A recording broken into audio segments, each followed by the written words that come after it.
बिस्मिल्लाहिर्रहमानिर्रहीम। अस्सलाम वालेकुम। आज हमने स्टार्ट करना है बेसिस ऑफ हेरिडिटी। कल हमने पढ़ी थी हेरिडिटी क्या होती है, ठीक है। Transmission of characters from parents to offspring is called heredity, ठीक है। हेरिडिटी क्या है? जिसमें ट्रेड्स या कैरेक्टर्स पेरेंट्स के बच्चों के अंदर जाते हैं, उसको हम क्या नाम देते हैं? हेरिडिटी का। तो आज हमने पढ़नी है कि हेरिडिटी की जो बेसिस हैं वो क्या है, कि इन्फॉर्मेशन किस तरीके से पेरेंट्स से मूव करके ऑफस्प्रिंग के अंदर बच्चों के अंदर जाती है, ठीक है, वो पढ़ते हैं। तो जिस तरह हमारी बॉडी का हमारी जब बॉडी स्टार्ट होती है, हमने कहा था कि हमारी बॉडी का जो फंक्शनल यूनिट है वो क्या है? सेल है, जहाँ से हमारी बॉडी स्टार्ट हुई है। तो इसी तरीके से जो basic physical and functional unit heredity का है वो क्या है? जीन है, ठीक है। The basic physical and functional unit of heredity is called gene, ठीक है। क्या बोलते हैं उसको? जीन बोलते हैं। और जीन क्या होते हैं?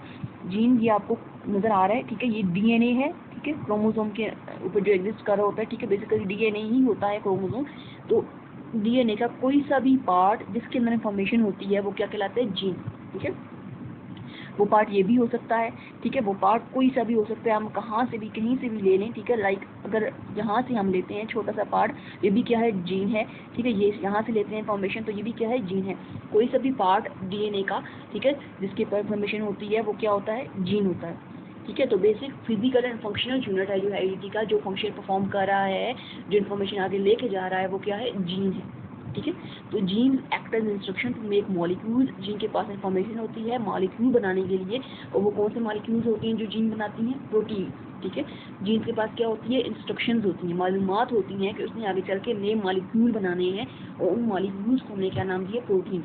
डिफरेंट टाइप की प्रोटीन्स बनती हैं, ठीक है।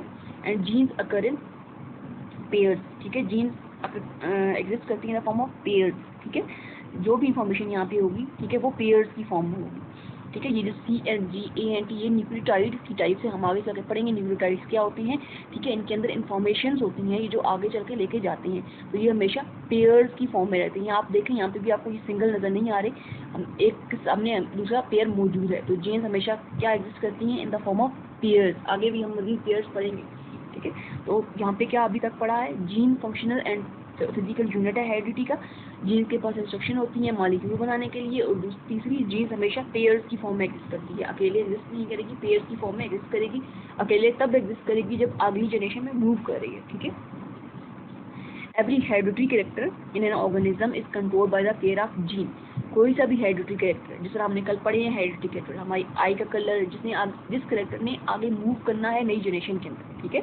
जैसे हमारे आई का कलर हो गया, हमारे हेयर का कलर हो गया, ठीक है, हमारा इंटेलिजेंस लेवल हो गया, हमारी बॉडी की हाइट हो गई, ये सारे वो कैरेक्टर्स हैं जो हमारी पेरेंट्स से हमारे अंदर आते हैं, ठीक है। तो वो कैरेक्टर्स कंट्रोल कौन करता है? Pair of gene. कौन कंट्रोल करता है? Pair of gene. One member of gene pair come from male parent. Gene के दो पेयर होते हैं, पीछे हमने बात की है, जीन पेयर की फॉर्म में एग्जिस्ट करती है, ठीक है। तो दो पेयर होते हैं, एक आता है मेल पेरेंट से मतलब फादर से, और दूसरा आता है फीमेल पेरेंट मतलब मदर से, ठीक है। जीन दो पेयर की फॉर्म में एग्जिस्ट करती है। लाइक हम यहाँ पे छोटा सा एक ड्रा कर लेते हैं, ठीक है। फॉर एग्जाम्पल एक ये जीन है ए, ठीक है, और एक जीन है ए स्मॉल ए, ठीक है। ये है आएगा मेल पेरेंट से, ठीक है, और ये फीमेल पेरेंट से, और ये मिल के क्या बन जाएगा? जो ऑफस्प्रिंग आएगा, ऑफस्प्रिंग के अंदर ये अपीयर होगा in the form of capital A and small A, ठीक है। ऑफस्प्रिंग के अंदर ये पेयर की फॉर्म में आएगी, लेकिन जब पेरेंट से आ रही है तो सिंगल आएगी। समझ आ गई? अब पेरेंट से आएगी तो पेयर सेपरेट होगा, सिंगल होगा, ऑफस्प्रिंग के अंदर आके वो दोबारा से पेयर बन जाएगा, ठीक है।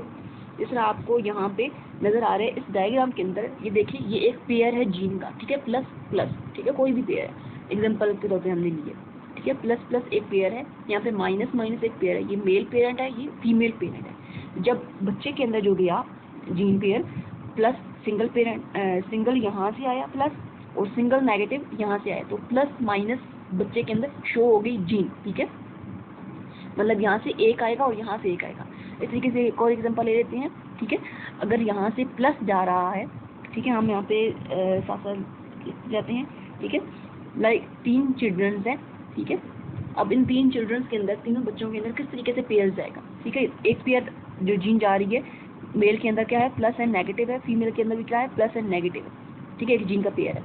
अब प्लस रहेगा इधर, ठीक है, एक बच्चे में जा रहा है, इधर से भी एक सिंगल जीन जाएगी, ठीक है, वो जा रही है प्लस, ठीक है। तो ये जब प्लस प्लस इकट्ठा होगा तो क्या हो जाएंगे? दो प्लस, ठीक है। इस तरीके से एक बच्चे के अंदर जा रहा है इधर प्लस, ठीक है। डिफरेंट चांसेस होते हैं जीन की, कोई भी जीन जा सकती है, जरूरी नहीं है। और इस तरीके से नेगेटिव आ रहा है इधर से, तो ये क्या हो गया, प्लस माइनस हो गया, ठीक है। जीन डिफरेंट हो गई है अपने दूसरे भाई बहन जो भी है उससे, ठीक है। इस तरीके से ये एक है, यहाँ पे जाएगा नेगेटिव इधर से एंड नेगेटिव इधर से, ठीक है। सिंगल जीन जा रही है और आगे चल के वो पेयर बना रही है, ठीक है। समझ आ गई चीज़ें। इस तरीके से यहाँ से फादर के जीन्स हैं एक्स एंड वाई, ठीक है, और मदर की जीन है एक्स एंड एक्स, ठीक है। तो जब ये कंबाइन करेगा, ये सिंगल सिंगल आ रही है और यहाँ पे आके ये कंबाइन कर, ठीक है, एक मेल से और एक फीमेल से, ठीक है। सिंगल सिंगल जीन आके कंबाइन करके डबल पेयर बना रहे हैं, ठीक है। तो समझ आ गई है, एक जीन एक पेरेंट से आएगी और दूसरी जीन दूसरे पेरेंट से आएगी। अब बात करते हैं कि where are genes found physically, gene present कहाँ होते हैं फिजिकली, ठीक है। कहाँ प्रेजेंट होते हैं, हमें कैसे पता चलता है कि जीन्स, तो जीन्स के बारे में बता चुकी हूँ पीछे। Genes are the section of DNA, DNA का कोई सा भी हिस्सा and are located on chromosome, present कहाँ पे होते हैं, क्रोमोसोम के ऊपर, ठीक है, क्योंकि क्रोमोसोम बेसिकली डीएनए ही है, ठीक है। As different sets of information for the development of different characters in an organism, क्योंकि हमारी बॉडी के अंदर बहुत सारी इन्फॉर्मेशन होती है, बहुत सारी नई चीज़ें बन रही होती हैं, ठीक है। बहुत सारे सेल्स में डिवाइड होना होता है, बहुत सारी प्रोटीन्स बन रही होती हैं डिफरेंट, जिन्होंने अपना अपना फंक्शन परफॉर्म करना होता है। तो वो सारी इन्फॉर्मेशन कौन लेके आता है, डीएनए, ठीक है। वो सारी इन्फॉर्मेशन कौन लेके आता है, डीएनए। इसलिए हम डीएनए को क्या कहते हैं, डीएनए को हम नाम देते हैं हेरिडिटरी मटेरियल का, क्योंकि ये वो कैरेक्टर्स आगे लेके आता है जो हमारे पेरेंट्स से आती हैं और इसके पास क्या होती है, इन्फॉर्मेशन होती है। इसलिए हम डीएनए को क्या नाम देते हैं, हेरिडिटरी मटेरियल का, ठीक है। And DNA proteins R component of chromosome, और ये जो डीएनए और प्रोटीन है जिसको बोलते हैं स्टोन प्रोटीन, जिसका नाम है, ठीक है, ये प्रोटीन है। तो ये डीएनए और प्रोटीन प्रेजेंट कहाँ पे होती है, क्रोमोसोम के ऊपर बेसिकली। क्रोमोसोम का स्ट्रक्चर अगर हम यहाँ पे ड्रा करना चाहें, ठीक है, टेढ़ा मेढ़ा ही ड्रा होगा, ठीक है। ये क्रोमोसोम का एक स्ट्रक्चर है, ठीक है, जो बेसिकली डीएनए और प्रोटीन ही है, ठीक है। ये हमारे पास हो गया जीन के बारे में, डीएनए के बारे में, ठीक है। इसके बाद हम आगे चलें तो क्या है, क्रोमोसोम्स जो हैं, क्रोमोसोम पहले अगर हम यहाँ पे देखें इसके अंदर, तो क्रोमोसोम आपको यहाँ पे बिल्कुल थ्रेड लाइक धागे की तरह छोटे छोटे स्ट्रक्चर्स नजर आ रहे हैं, ठीक है। तो क्रोमोसोम पहले क्या होते हैं, थ्रेड लाइक स्ट्रक्चर्स होते हैं, जो हम पीछे भी पढ़ चुके हैं सेल डिवीजन में। लेकिन जब सेल डिवीजन स्टार्ट होती है, जब सेल ने डिवाइड करना होता है, तो क्रोमोसोम एक रेगुलर पैटर्न पे अरेंज हो जाते हैं। ये आपको क्रोमोसोम का स्ट्रक्चर नजर आ रहा है, ठीक है। तो ये क्रोमोसोम एक रेगुलर पैटर्न में अरेंज हो जाते हैं, इनको हम नाम देते हैं क्रोमोसोम का, ठीक है। और क्रोमोसोम के अंदर आपको ये डीएनए का स्ट्रक्चर पीछे हम पढ़ चुके हैं, ठीक है। सारा वही स्ट्रक्चर डीएनए होती है, उसके अंदर स्टोन प्रोटीन होती है। सेक्शन को हम क्या नाम देते हैं, किसी भी पार्ट को डीएनए के जीन का नाम दे देते हैं, ठीक है। तो ये एक क्रोमोसोम का स्ट्रक्चर है, ठीक है। क्रोमोसोम पहले थ्रेड लाइक स्ट्रक्चर में होते हैं जब न्यूक्लियस के अंदर होंगे, जब डिवीजन नहीं होगी, लेकिन जब सेल डिवीजन स्टार्ट होगी तो ये प्रॉपर स्ट्रक्चर में आ जाते हैं। और क्रोमोसोम का प्रॉपर स्ट्रक्चर देखें तो उनका ये जो सेंटर वाला ज्वाइनिंग पॉइंट होता है, ठीक है, जिसमें से ये क्रोमोसोम आपस में अटैच होती है, इस पॉइंट को हम नाम देते हैं सेंट्रोमेयर का। क्या नाम देते हैं, सेंट्रोमेयर का। और ये जो दो आर्म्स हैं, एक ये वाली और एक, ठीक है, एक ये वाली और ये वाली, इन दोनों आर्म्स को हम नाम क्या देते हैं, क्रोमैटिड्स का, ठीक है। समझ आ गई है, जो ज्वाइनिंग पॉइंट है क्रोमोसोम की, ठीक है, उसको हम नाम क्या दे रहे हैं, सेंट्रोमेयर का। और जो आर्म्स हैं, बाजू हैं, एक ये और एक ये, इसको हम नाम क्या दे रहे हैं, क्रोमैटिड्स का, ठीक है। तो ये हमारे पास है बेसिस ऑफ हेरिडिटी। इसके बारे बाद हमने पढ़ना है नंबर क्रोमोसोम का क्या होता है स्पीशीज के अंदर, तो ये भी हम पीछे पढ़ चुके हैं। The number of chromosome is constant, ठीक है, स्पेसिफिक रहता है हर ऑर्गेनिज्म के लिए, ठीक है, हर ऑर्गेनिज्म के लिए स्पेसिफिक है। लाइक ह्यूमन बॉडी के अंदर अपना क्रोमोसोम का नंबर होगा, कैट के अंदर अपना नंबर होगा, मंकी के अंदर अपना होगा, अनियन के अंदर अपना होगा, ठीक है। तो हमें पता है कि नंबर ऑफ क्रोमोसोम क्या है, कांस्टेंट है, स्पेसिफिक है, चेंज नहीं होता, वही रहता है हर ऑर्गेनिज्म के लिए।